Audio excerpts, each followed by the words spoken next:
السلام علیکم ورحمۃ اللہ وبرکاتہ۔ اچھا، آج کا جو ہمارا وظیفہ ہے وہ ہے رزق کی تنگی دور کرنے کے لیے، یا پھر کسی خاص چیز کی کھانے کی حاجت ہو تو پھر آپ نے یہ آیت پڑھنی ہے۔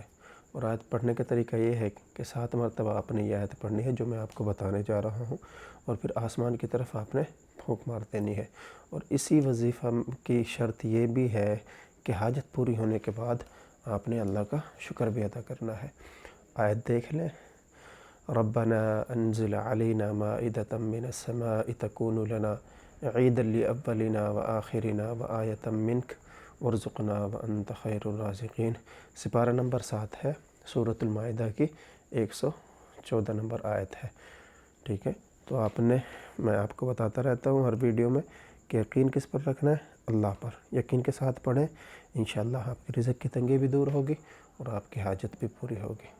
ٹھیک ہے، جزاک اللہ خیر۔